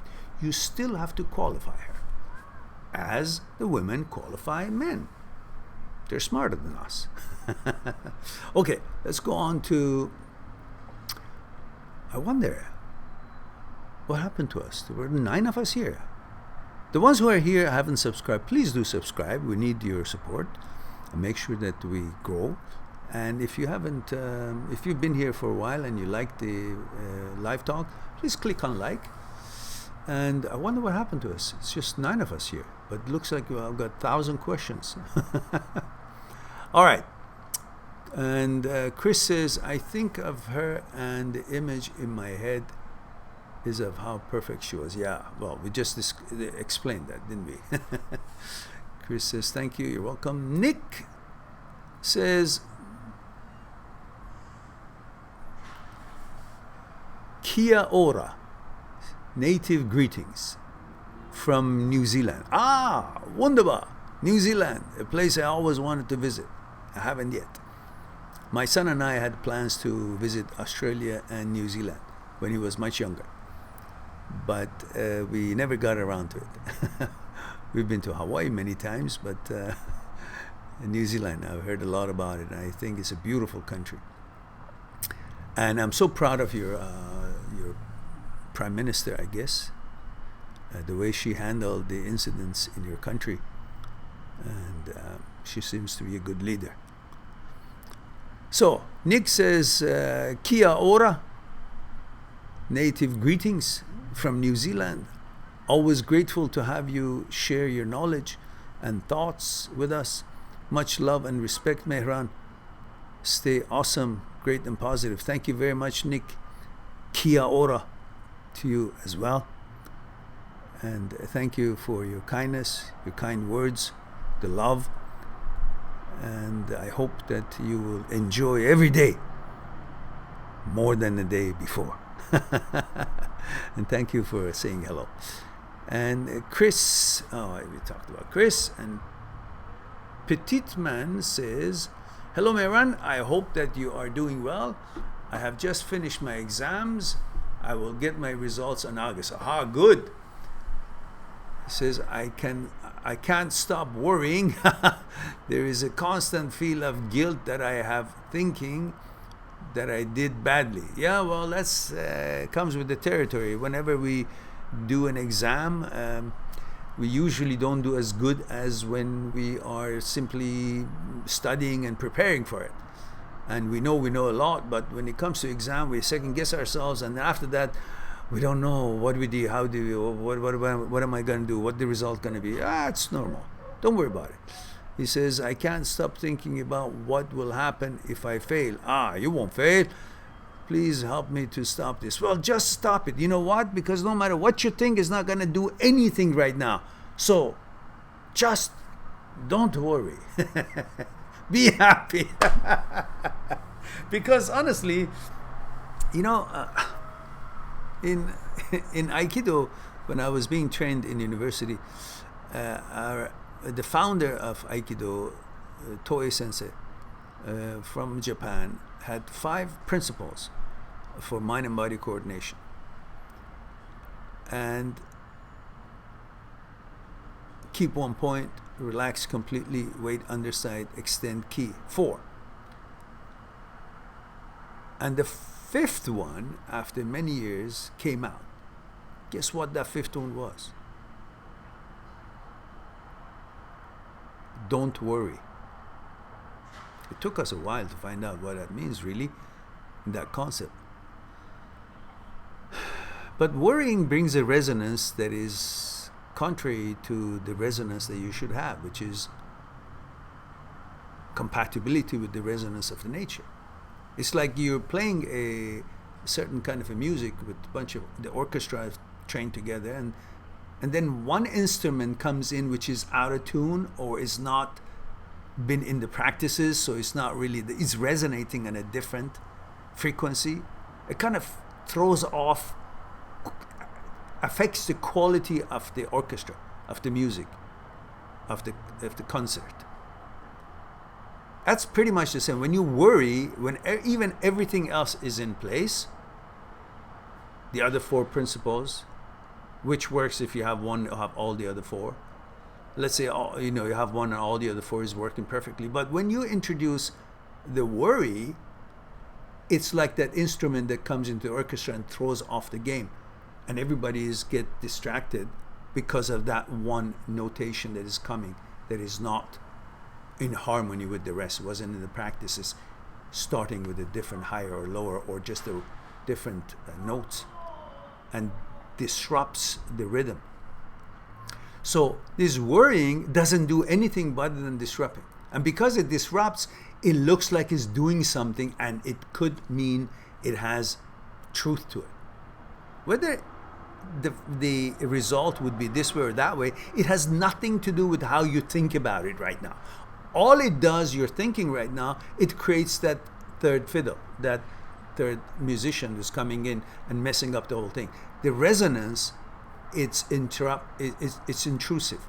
It's interrupting your balance. So stop this thinking and let's see what the nature takes. You've done what you've done. You've done your best and it's done. Whatever you think right now is not going to make the result good or bad. Whatever the result's going to be is going to be. Understanding this makes you think that I'm wasting my time thinking about it. Oh, I'm worried about it's going to be bad. Okay, whether you're worried or not, whether you think, no, I did great, or you think, oh, I did bad, it's going to be what it is. So why would you even invest your time and energy on something that is going to make no difference to what the outcome is, which is already there? They just have to announce it to you. So, so don't worry is a principle that you should follow, because it makes no difference whether you worry or not. Just take actions. Now, if you fail, you're going to take it again. Oh, no, it's not death. If you didn't fail, hallelujah, good job. Either way, good job, because you did your best. That's all that matters. Now, if you didn't get it, okay, you'll get it again. It's not the end of the world. So, just do your best whenever it is that you're preparing for something. After that, done your best and did whatever you could, then don't worry about it. Don't even give a damn, whatever the result is. Hopefully that will help. And Alejandro Rodriguez says, hi there, 35 male, Boston. Hello, Alejandro. I found out today my ex, I'm over her. I moved across country. It worked out. I came to found out my ex extended the lease for a year under my name without my permission.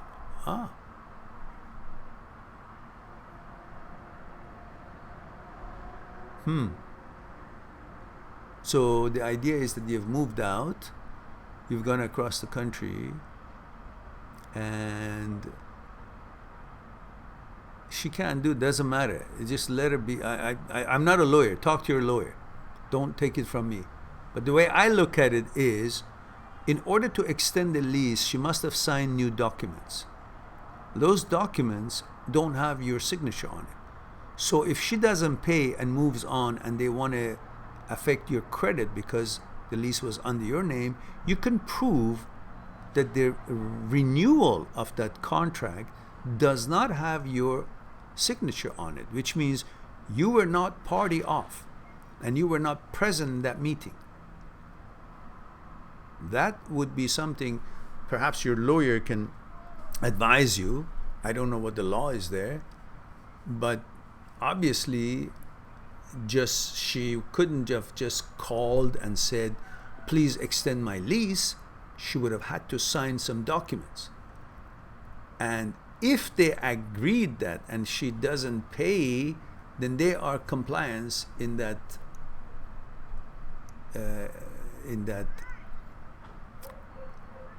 not valid contract. So, and if she's paying for it and she's staying there and paying for it properly, so what? But you might want to talk to your lawyer, and perhaps you might want to tell her, listen, this what you did wasn't good. Go please fix it. Because it could have ramifications and responsibility for me. Maybe something happens and I don't want to have my name on that lease. If she says, okay, well, great. And she goes and does it and say, please give me the proof of it that is under your own name.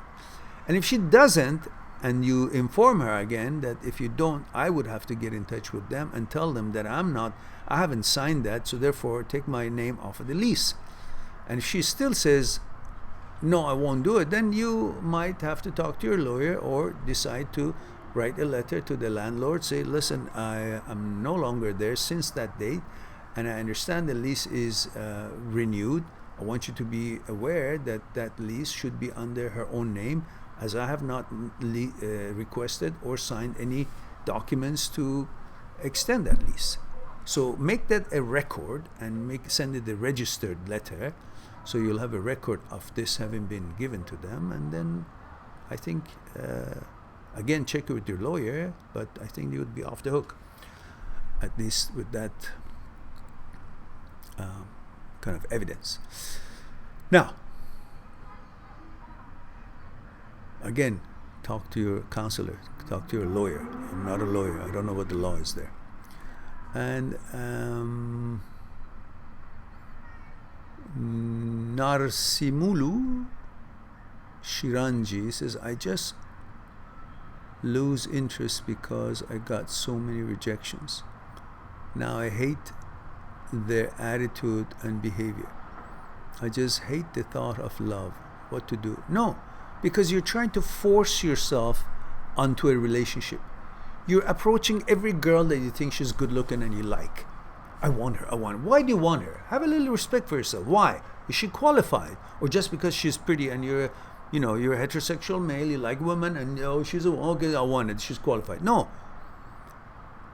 Focus on your life. Build your life, and when you meet someone, just try to get to know her. Don't try to get her into bed or marry her or that she's the right girl for you. Just get to know her and see if you guys have compatibility. Don't suddenly say, I want to marry you, or will you be my girlfriend? You don't rush, just settle down. Because when they smell that extraordinary interest, every woman is going to back out no matter who you are. Because mostly people, women, anybody, who's being approached so vigorously will think, oh, she's far better than you because you want her so badly.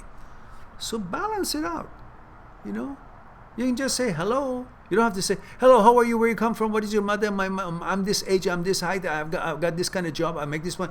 That's too much. They'll back off. Just say hello, how are you? Next day, have a nice day.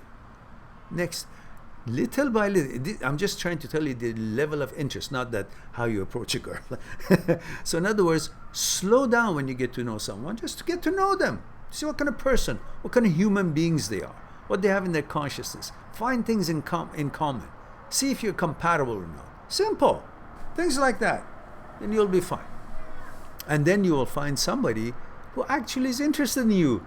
Not that you're interested in them and you show so much that they will just back up and run. And then you say, oh, nobody likes me. No. I don't care who you are.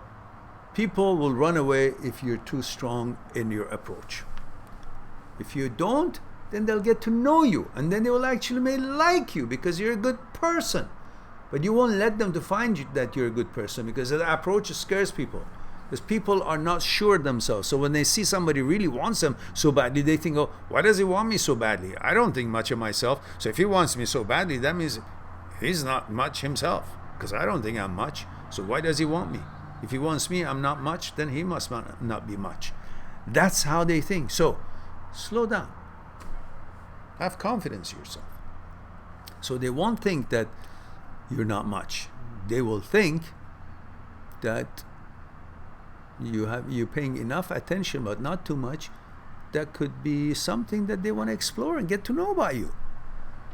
Let them find out about you rather than you just put out everything that you have, present it in the silver platter, and they have not done no work for it. Keep some mystery. All right, let's go on to Pete says, Alejandro says she faked my signature. If she faked your signature, that means there is no witness, because the person who was the other side of the contract, the landlord, should have known it's not you, it's not your signature. But if he didn't know or she didn't know, and she was sitting in front of the landlord and signed it, faked your signature, well,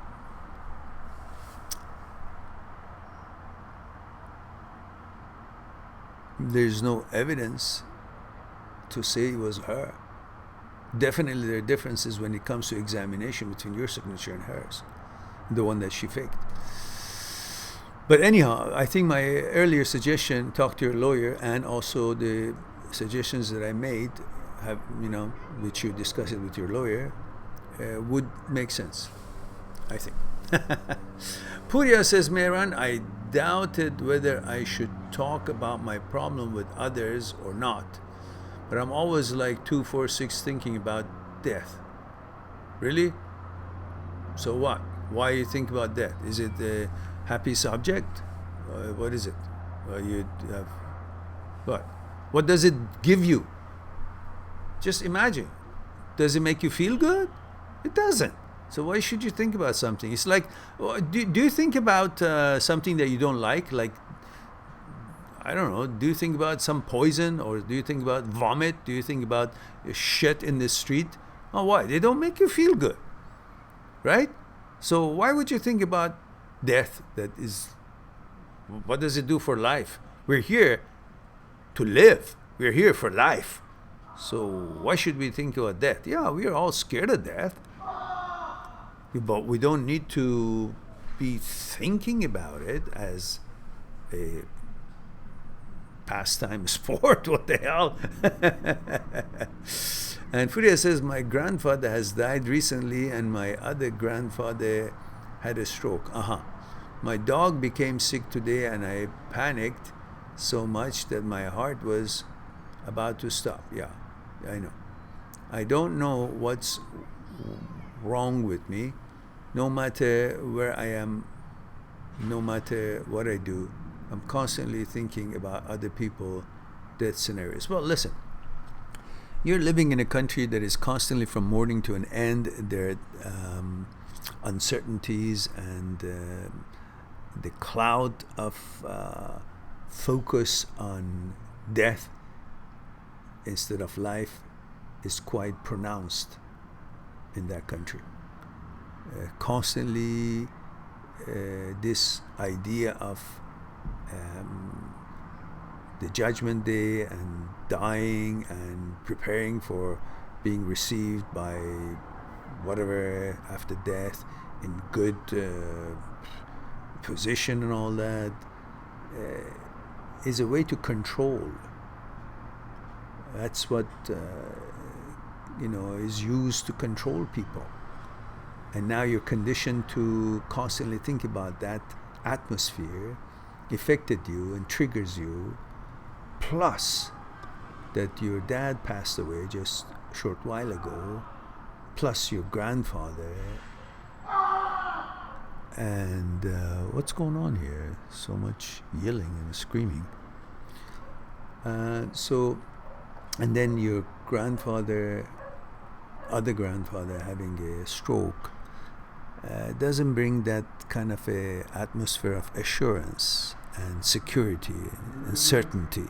It affects your consciousness and your confidence in whatever it is that you want to achieve in this life. But these are normal triggers that happens for everybody when they go through such special times.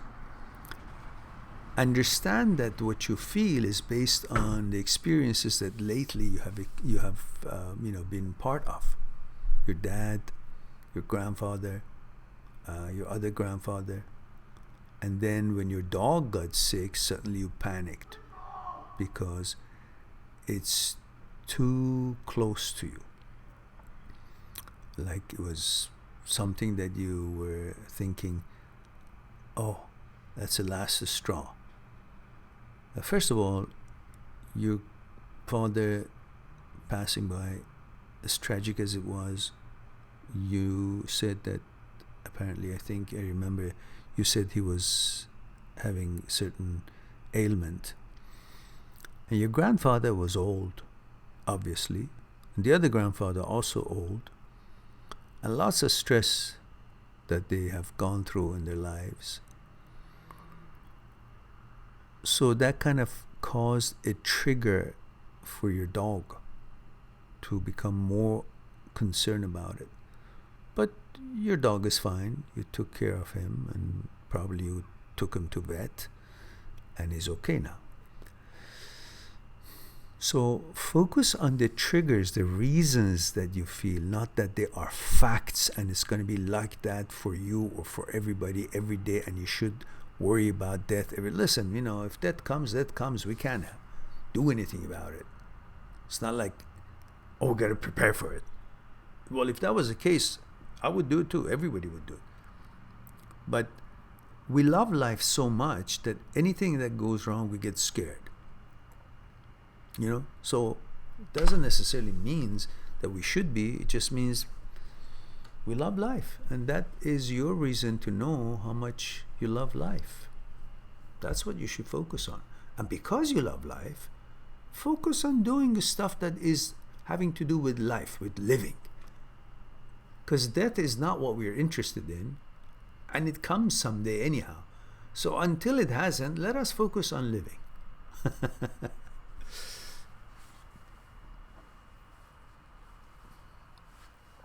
And he says, my grandfather is a war vet. When I visit him at hospital due to a stroke, he was seeing illusions of war and was chanting constantly. I'm not sure whether he is still him or not. He didn't even recognize me. Yeah, unfortunately that happens in some cases, I guess. It's unfortunate, but you know what? Don't project that onto yourself. That is your grandpa. That is what's happening with him, with his life force. That is part of his journey. That doesn't mean what you're seeing should be projected onto you, thinking that this is also you. No, it's not you. It has nothing to do with you. It's him, and it's his life, and it's his journey that he's taking. That's where he is. So see it, see what you can do for them. They're obviously in the hands of the doctors there, and I understand Iran has many, many good doctors, educated doctors, highly skilled. So chill. You have no responsibility in it. The problem is that the way some of us have grown up, we think we have to have a solution for everything that people are going through. We have to be responsible for it. We have to do something about it. It's a good thinking. But in some cases where you're not an expert, don't have the expertise or the knowledge, you should excuse yourself from that role. You should respect the fact that you're good at some things, but you're not good at everything, and you don't have the answer to everything else. Definitely you're not responsible or obligated to fix things, everything that is wrong in this life, or about things that happens with, let's say, grandpa or something like that. When you don't have the power, you shouldn't feel responsible to do anything, because that brings you anxiety. Makes you feel like, oh, there's something I should do, but I can't do it. I'm not doing it. It's not that you're not doing it. You can't do it. You don't have the power. So leave it and deal with your life, and hopefully he'll be okay and recover. All right, guys, it looks like we've gone 1 hour over our usual 1 hour talk, and well, that was too much. Suddenly now we are at 15 that we are going to cut off. So the ones who have been here and enjoyed the love talk, please click on like. And the ones who have not subscribed, please subscribe, and do check 1500 videos that we have on the channel. Find out what you're looking for, and there's bound to be a video on it. And do join me on Instagram, Mind Seeks, and I have little inspiration messages and short videos of 59 seconds or so. Every other day or so I'm uploading, and you might enjoy it. And of course, don't forget to check my site, mindthatseekstruth.com. Perhaps you want to explore a thing or two on Skype with me, and make an appointment, and we'll deal with it together, explore the issues that concerning you together. In the meantime, please be good to yourself, to the others. I hope to talk to you soon, perhaps tomorrow. And that's it. Bye for now.